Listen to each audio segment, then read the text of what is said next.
قل إن كنتم تحبون الله فاتبعوني يحببكم الله ويغفر لكم ذنوبكم والله غفور رحيم. وقال النبي صلى الله عليه وسلم من أحب سنتي فقد أحبني ومن أحبني كان معي في الجنة. صدق الله العظيم. সমস্ত প্রশংসা সমস্ত তারিফ সেই মহান আল্লাহ পাক রব্বুল আলামিনের দরবারে, যে আল্লাহ পাক রব্বুল আলামিন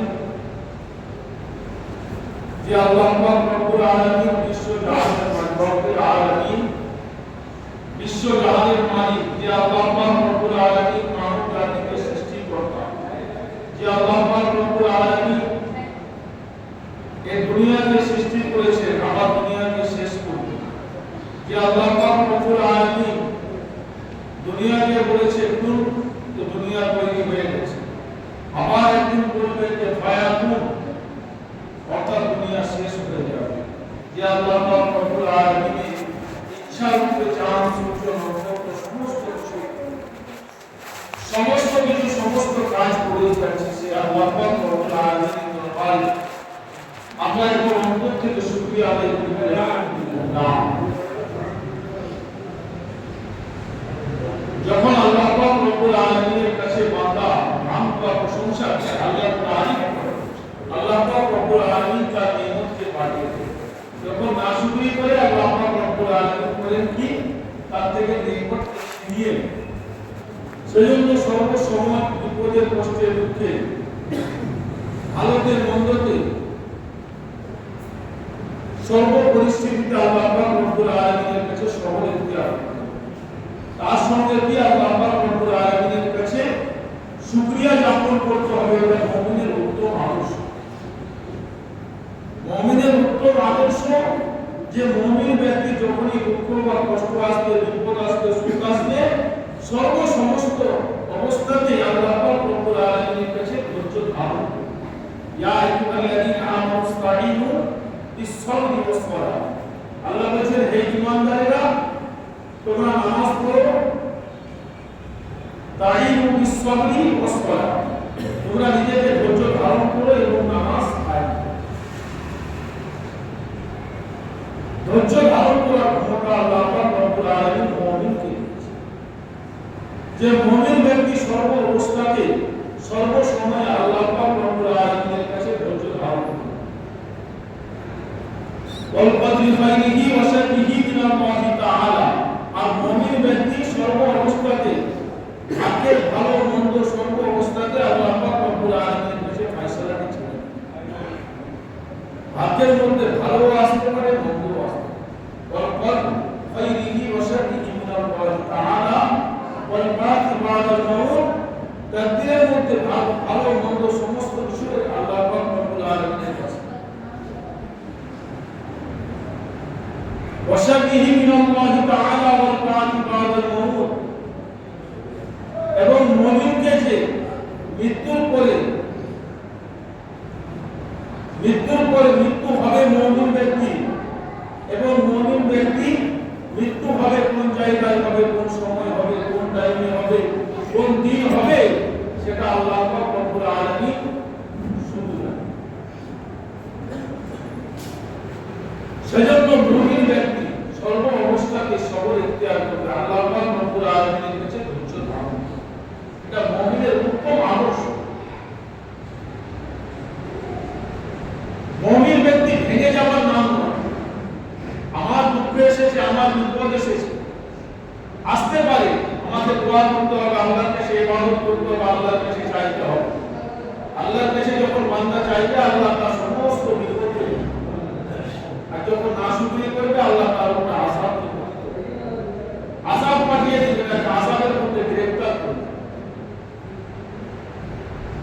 আল্লাহ পাক রব্বুল আলামিন নবী মুহাম্মদ রাসূলুল্লাহ সাল্লাল্লাহু আলাইহি ওয়াসাল্লামকে বললেন, হে নবী, আপনি বলুন, কুল ইন্না সালাতি, নিশ্চয় আপনার নামাজ, ওয়া নুসুকি ওয়া মাহইয়ায়া ওয়া মামাতি লিল্লাহি রাব্বিল আলামিন, আপনার হায়াত, আপনার নামাজ এবং আপনার কুরবানি এবং আপনার হায়াত এবং আপনার মৃত্যু দুনিয়ার এবং বিশ্ব দুনিয়ার কোনো মানুষের জন্য, শুধু আল্লাহ পাক রব্বুল আলামিন, আল্লাহ পাক রব্বুল আলামিনের জন্য।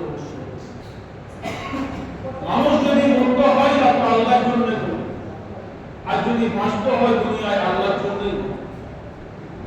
এটাও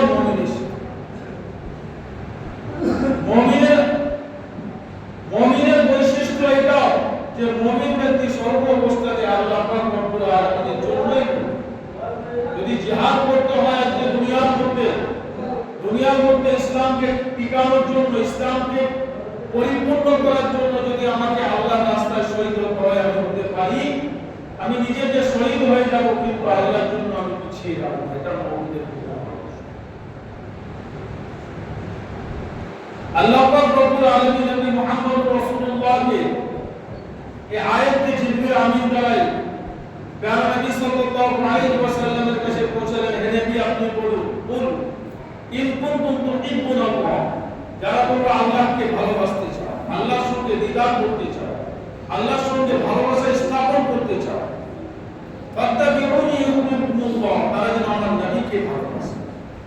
ফাত্তাবিউনি ইউহিব্বুকুমুল্লাহ, তারা যেন আমার নবীকে ভালোবাসে। আর তারা যখন আমার নবীকে ভালোবাসবে, ওয়ায়াগফির লাকুম যুনুবাকুম, আমি তাদের আল্লাহ ক্ষমা করে দেব। আল্লাহু গফুরুর রহিম, আল্লাহ হচ্ছে উত্তম ক্ষমাশীল। আল্লাহ তো গফুরুর রহিম। বান্দা যে অবস্থাতে আল্লাহ পাক রব্বুল আলামিনের কাছে ডাকুক না কেন, আল্লাহ পাক রব্বুল আলামিন আমার গুনাহ, আমার মাফ করার জন্য তো আল্লাহ প্রস্তুত হয়ে আছে। বান্দার পক্ষে হাত বলবে আর আমি আল্লাহ তার গ্রহণ করব। আল্লাহ তো গফুরুর রহিম। তো নবী মুহাম্মদ রাসূলুল্লাহ সাল্লাল্লাহু আলাইহি ওয়াসাল্লামকে আল্লাহ পাক রব্বুল আলামিন বললেন, যারা তোমরা আল্লাহকে ভালোবাসতে চাও, আল্লাহর সঙ্গে সম্পর্ক স্থাপন করতে চাও, তারা তোমরা আল্লাহর নবীকে ভালোবাসো।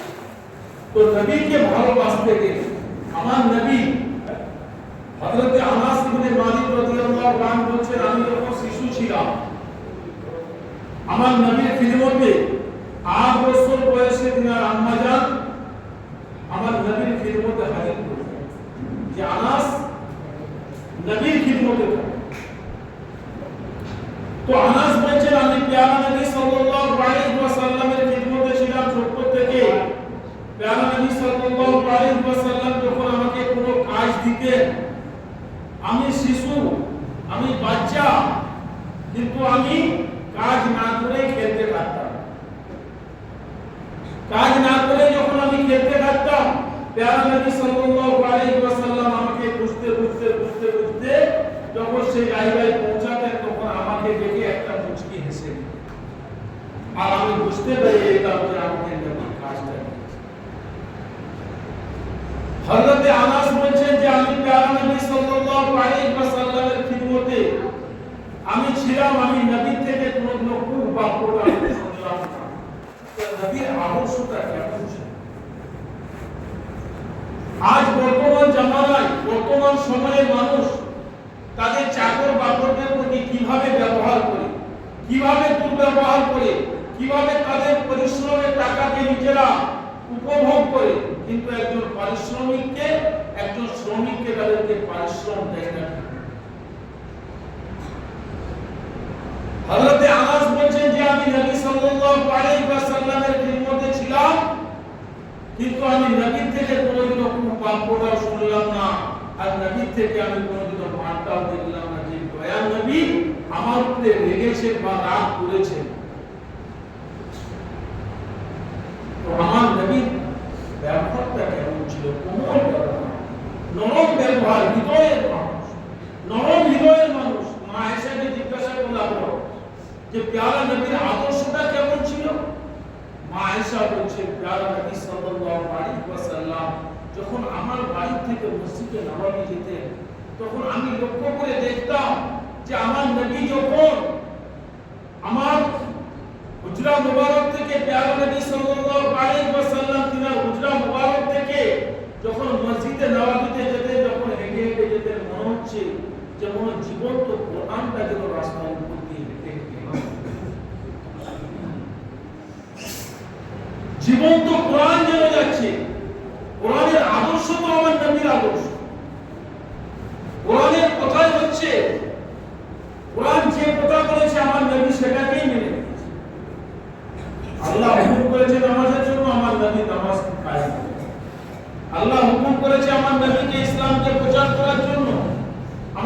ইসলামকে প্রচার করেছে। যখন 500-630 খ্রিস্টাব্দে বিজয় হজের মাঠে আরাফাতের ময়দানে আমার নবী যখন ভাষণ দিলেন লক্ষ লক্ষ কোটি কোটি মানুষের কাছে, বিদায় হজের ভাষণ দিলেন, শেষ ভাষণ, তখন আল্লাহ পাক রব্বুল আলামিন বললেন, আল-ইয়াওমা আকমালতু লাকুম দীনাকুম ওয়া আতমামতু আলাইকুম নি'মাতি ওয়া রাদিতু লাকুমুল ইসলাম দীনা। হে নবী, আপনার উপরে আমি দ্বীনকে ইসলামকে দিয়েছিলাম, সে দ্বীনকে ইসলামকে পেয়ে আমি আল্লাহ খুশি হয়ে গেছি, এবং রাদিতু লাকুমুল ইসলাম দীনা, আমি আল্লাহ রাজি খুশি হয়ে গেছি ইসলাম ধর্মের উপরে। তো আমার নবী কেমন ভাবে কষ্ট করে ইসলাম ধর্মকে আমাদের কাছে পৌঁছে দিয়েছে, সেই ইসলাম ধর্মকে পেয়ে আমরা কি করেছি, সেই ইসলাম ধর্মকে পেয়ে আমরা কতটা নামাজকে আদায় করেছি, সেই ইসলাম ধর্মকে পেয়ে আমরা কতটা নবী সুন্নতকে পালন করেছি, আমরা নিজেরা চিন্তা করি। কারণ আমরা তো লাকাদ খলাকনাল ইনসান, ইনসান তো সর্বশ্রেষ্ঠ। ইনসানের মধ্যে ইনসানের ব্রেনের মধ্যে আল্লাহ বুদ্ধি দিয়েছে, বিবেক দিয়েছে, জ্ঞান দিয়েছে, যে জ্ঞান দ্বারা তারা বিবেচনা করার ক্ষমতা রাখে, সেই জ্ঞান দিয়েছে আল্লাহ পাক রব্বুল আলামিন। সেই জ্ঞান দ্বারা ইসলামকে পেয়ে আপনি কি করেছেন? সেজন্য কাল কিয়ামতের দিন হাসরের ময়দানে প্যারা নবী সাল্লাল্লাহু আলাইহি ওয়াসাল্লাম বলেন, মান আহাব্বা সুন্নতি ফাকাদ আহাব্বানি ওয়া মান আহাব্বানি কানা মা'i ফিল জান্নাহ। যে আমার সুন্নতকে মহব্বত করবে সেজন্য আমাকে মহব্বত করবে। মান আহাব্বা সুন্নতি ফাকাদ আহাব্বানি, সেজন্য আমাকে ভালোবাসলো। ওয়া মান আহাব্বানি, যে আমাকে ভালোবাসলো, কানা মা'i ফিল জান্নাহ, সে ব্যক্তি আমার আল্লাহর জান্নাতে আমার সঙ্গে প্রবেশ করবে। সুবহানাল্লাহ। শুধুমাত্র কি সুন্নতকে ভালোবাসে, দয়ার নবীর সুন্নতকে ভালোবাসতে হবে, তার সঙ্গে কি আল্লাহর রাসূলকে পায়। শত শত মানুষ কিয়ামতের দিনে থাকবে, হযরত আদম থেকে নিয়ে হযরত নবী মুহাম্মদুর রাসূলুল্লাহ, তার মধ্যে সব ব্যক্তি জান্নাতে যাবে এটাও কেউ জানে না, সব ব্যক্তি জাহান্নামে যাবে এটাও কেউ জানে না। তবে মানুষ জাহান্নামেও যাবে, জান্নাতেও যাবে। কিছু সংখ্যক মানুষ জাহান্নামে যাবে যারা নাফরমানি করবে আল্লাহ, এবং যারা ঈমানের সঙ্গে আল্লাহর হুকুমকে পালন করে নবী মুহাম্মদ রাসূলুল্লাহ সাল্লাল্লাহু আলাইহি ওয়াসাল্লামের সুন্নতকে পালন করে দুনিয়ার মধ্যে চলবে, সেই ব্যক্তি নিশ্চয়ই আল্লাহর জান্নাতে যাবে। ইন্নাল লাযীনা আমানু ওয়া আমিলুস সালিহাত কানাত লাহুম জান্নাতুল ফিরদাউস নুজুলা। যারা ঈমান আনবে এবং নেক আমল করবে, ভালো ভালো কাজ। ইন্নাল লাযীনা আমানু, ঈমান আনবে, ওয়া আমিলুস সালিহাত, নেক কাজ করবে, কানাত লাহুম জান্নাতুল ফিরদাউস নুজুলা, সে ব্যক্তি আল্লাহর জান্নাতে প্রবেশ করবে। অতএব মুসলমান ঈমানদার, আমরা প্রত্যেকে ঈমানদার মুসলমান, আমরা ঈমান এনেছি আল্লাহর উপরে, কিন্তু নেক আমল করতে পারি। আমরা কি ঈমান এনেছি? যে ঈমান আমাকে, যে বিশ্বাস আমাকে আল্লাহর ঘর পর্যন্ত পৌঁছাতে পারবো না, সে বিশ্বাস নিয়ে, সেই ঈমান নিয়ে কি করে আল্লাহর জান্নাতে আমি পৌঁছাতে পারবো? আমি চিন্তা করি। যে ঈমান আমাকে আযান শোনার পরে বাড়ি থেকে বার করিয়ে মসজিদে আনতে পারবো না, সেই ঈমান কি করে আমার থেকে কবর থেকে তুলে নিয়ে আল্লাহর জান্নাতে পৌঁছাবে? কি করে পৌঁছাবে? চিন্তা করি।